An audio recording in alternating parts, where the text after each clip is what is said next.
Kembali lagi saya Ardian Nuansa di channelnya Nuansa Pustaka.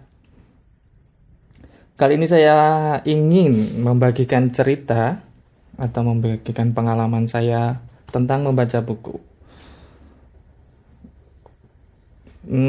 Khususnya buku yang ingin saya bahas kali ini buku tentang puisi.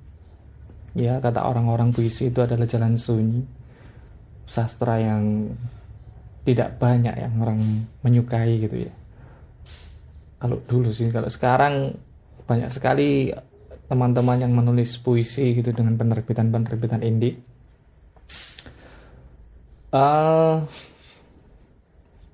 Anak-anak muda juga banyak sekali yang suka dengan puisi-puisi yang cinta-cintaan gitu ya. Tapi buku puisi yang akan saya bahas masih tentang cinta-cintaan juga. Cuman ini agak unik gitu ya. Judulnya Kitab Para Malaikat. Ini sebuah antologi puisi dari Nurel Javis Sarki. Nurel Javis Sarki sendiri itu kalau di biografinya, nama lahirnya adalah Nur Laili Rohmat.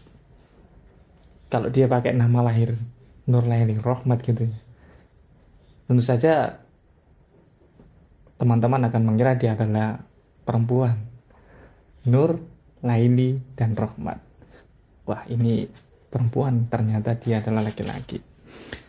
Beliau lahir di desa Kendal, Karanggeneng, Lamongan, tahun 1976. Tepatnya bulan Maret tanggal 8 gitu ya.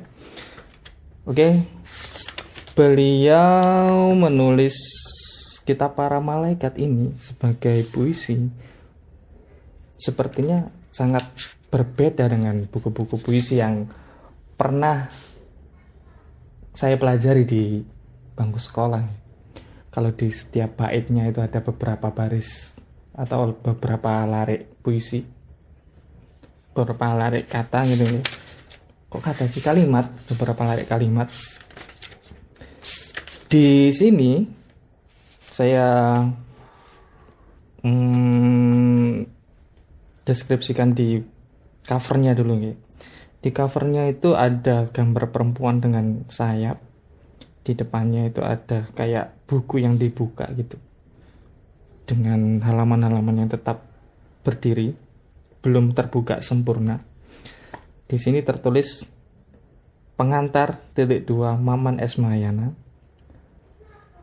Dengan tulisannya, temukan Nurel Javis Sarki di antara Socrates, Plato, Aristoteles, Giordano Bruno, Galileo Galilei, dan sebagainya. Atau di sini juga ada orang-orang yang dari Indonesia gitu ya. Hamzah Fansuri, Syekh Siti Jenar, Amir Hamzah, Khairil Anwar, Khalil Gibran. Seakan-akan Nurel Javis Sarki ini mewakili semuanya menurut Pak Maman Mahayana. Oke, kita langsung masuk ke bab 1. Di bab 1 ini, di mukodimanya, dia menulis juga secara mukodimanya itu seperti puisi. Ya memang puisi sih memang. Kok seperti puisi? Ya memang bukunya puisi, tapi mukodimanya kalau di sini itu ditulis mukodimah, kemudian judul, ada angka Romawi 1 sampai angka Romawi,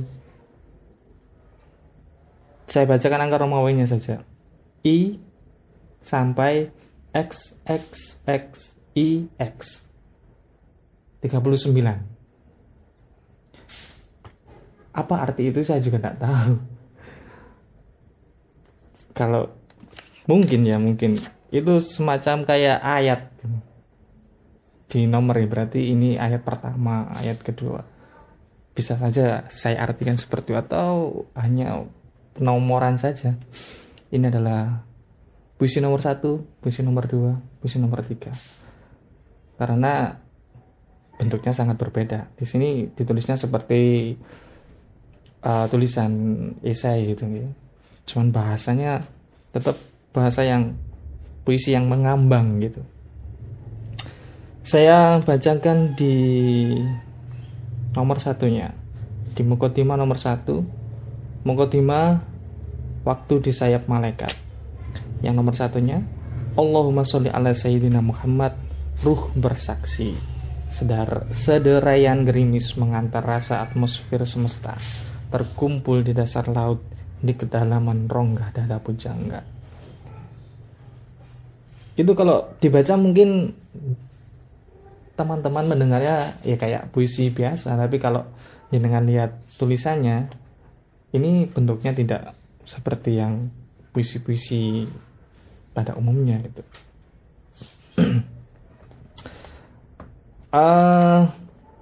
Puisi ini, buku ini terbit di tahun 2007 dan saya membelinya tahun 2009. Kebetulan waktu itu ada acara bedah buku. Ya, bedah buku ini, Kitab Para Malaikat ini, saya bertemu langsung dengan Mas Nurelnya sendiri.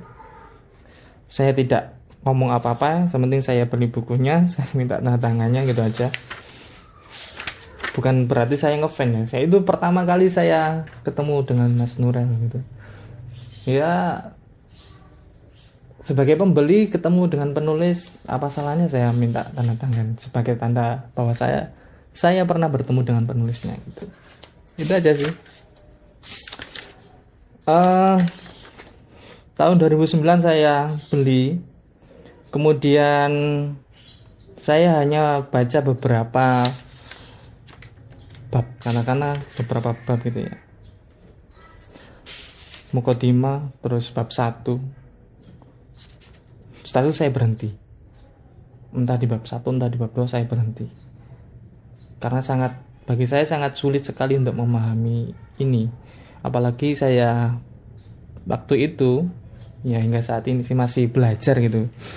Masih belajar untuk mengenal dunia sastra, untuk melihat puisi-puisi itu seperti apa.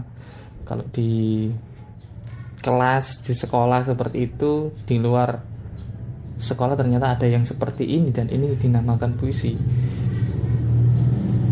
Mungkin juga teman-teman pernah gitu diajar, kemudian dikasih tugas coba buat puisi. Ya, kita ikut aturan yang berlaku di sekolah. Puisi itu sajaknya seperti ini. Kalau bersajak AAA atau AAA, BB atau bagaimana. Ternyata ini ya tidak mengikuti aturan seperti itu. Apakah ini salah? Saya pikir tidak. Banyak sekali kalau kata-kata yang sangat sulit, kalimat-kalimat yang sangat sulit dipahami. Contoh aja di Muqaddimah tadi, saya lanjutkan yang bagian 2. Mengatup manggar sayang, mengadu dataran gurun, gapaian kalbu menyingkap suluran tabir, berdentaman tembang ganjil. Saya pikir untuk memahami ini saya butuh catatan-catatan gitu ya.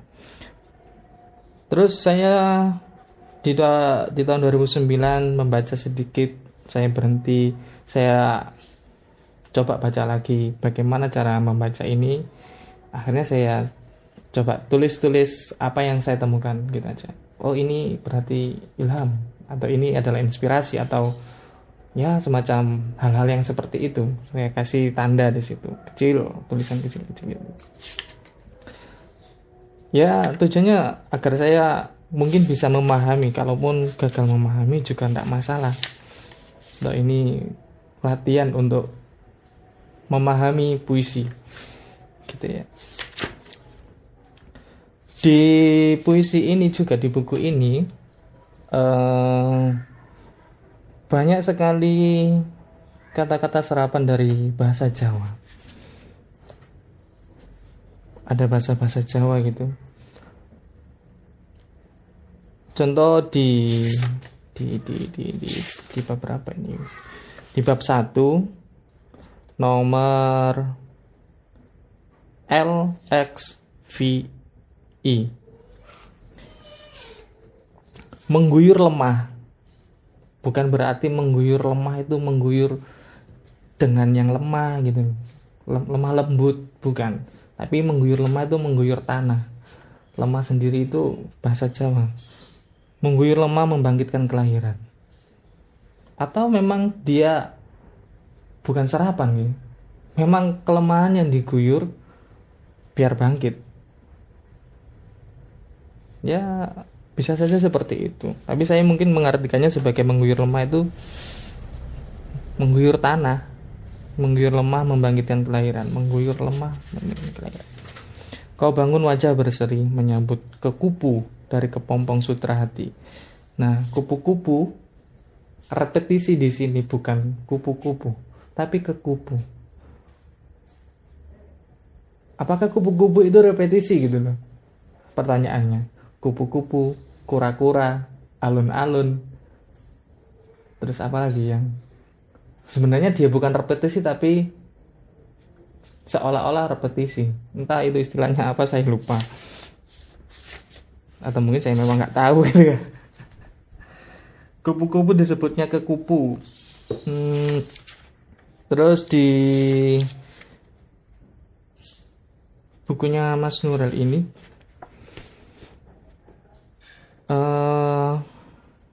ya masih yang saya bilang tadi ya, percintaan itu ada. Coba saya cari dulu yang percintaan.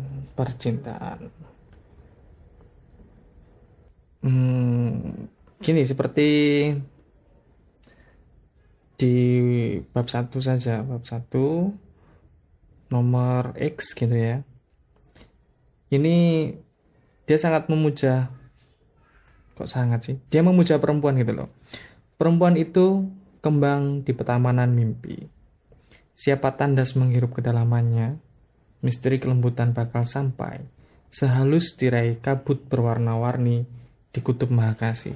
Ini kan seakan ada sesuatu yang di dalam perempuan itu yang sangat dia puja gitu. Ya kalau diartikan sebagai sofistik juga mungkin bisa ya, entah apa gitu ya. Kalau di bait-bait yang lain saya pikir Mas Nurel ini sangat sofistik.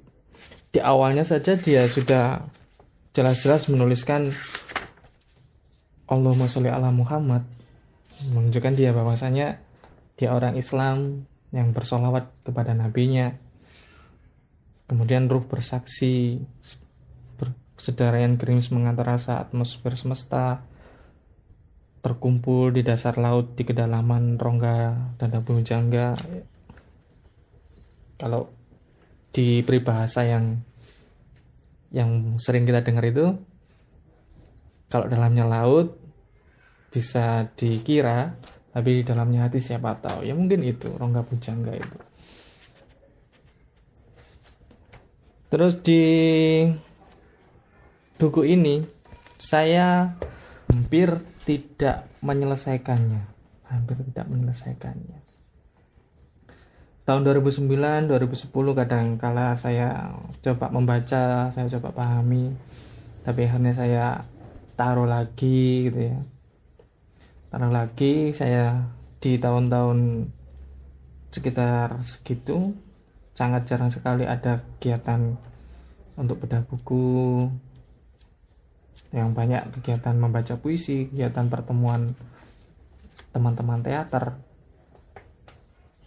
Ya, saya akhirnya memilih buku-buku yang lain yang sebenarnya yang buat saya lebih mudah untuk saya pahami, atau yang lebih menghibur lah, katakanlah cerpen atau novel gitu ya.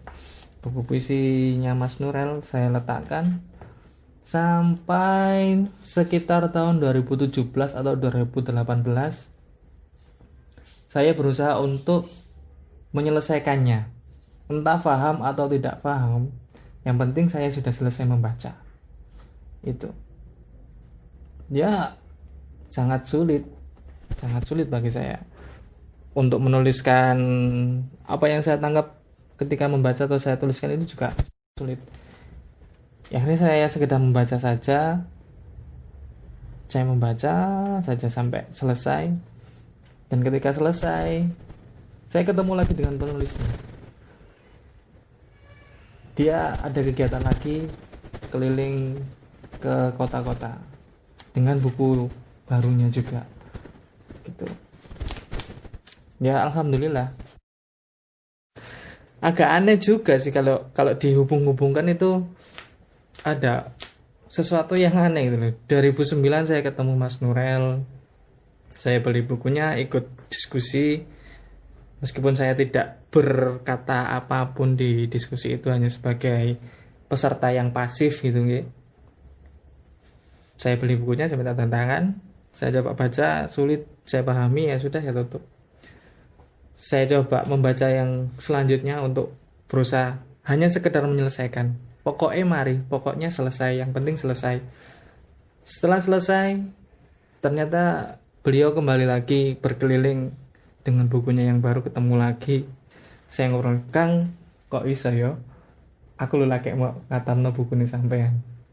Lebih ini gak tahu waca ta, ya tak waca kan titik tok. Ya gak apa-apa, is ketepaan ae. Hanya sebuah keberuntungan atau apa ya istilahnya? Ketepaan ini apa, Bro? Kebetulan saja beliau ada kegiatan lagi gitu. Dari buku ini sebenarnya kalau kita baca puisi itu, menurut saya puisi yang baik itu puisi yang menggerakkan. Puisi yang menggerakkan itu menurut saya. Ya nggak tahu kenapa. Yang penting puisi itu menggerakkan atau karya itu menggerakkan. Entah setelah kita membaca suatu buku kita tergerak untuk berbuat yang baik seperti pesan yang disampaikan, atau kita tergerak untuk membaca buku yang lain, atau kita tergerak untuk menulis buku yang lain, itu adalah suatu hal yang baik gitu loh. Berarti puisi itu atau karya itu karya yang baik, intinya menggerakkan. Meskipun katakanlah nggak terima gitu ya, tidak bisa menerima tulisan kok model ini, tulisan itu saja ini model ini loh. Nah, berarti Anda tergerak untuk menulis. Apakah itu buruk? Bagi saya itu karya yang baik. Tapi sayangnya buku Kitab Malaikat ini entah dicetak lagi atau tidak, saya tidak tahu. Mudah-mudahan ada cetak ulang buku kumpulan puisi atau antologi puisinya Mas Nurel, Kitab Para Malaikat ini. Kitab Para Malaikat sendiri itu diterbitkan oleh Pustaka Bujangga. Pustaka Bujangga itu penerbitan yang didirikan oleh Mas Nurel. Jadi teman-teman kalau punya karya atau ingin menerbitkan buku bisa menghubungi Pustaka Bujangga. Silakan jenengan cari di Google websitenya Pustaka Bujangga. Mudah-mudahan di situ dicantumkan alamat emailnya. Itu sih yang bisa saya bagikan tentang buku Kitab Para Malaikat. Seumpama teman-teman yang mendengarkan ini pernah menjumpai Kitab Para Malaikat, bisa berkomentar atau mengirimkan pesan kepada saya melalui email atau langsung komentar di bawah. Silakan kita berbagi cerita, berbagi pengalaman. Terima kasih. Mohon maaf kalau ada hal yang kurang berkenan. Kita akan jumpa lagi di siaran berikutnya.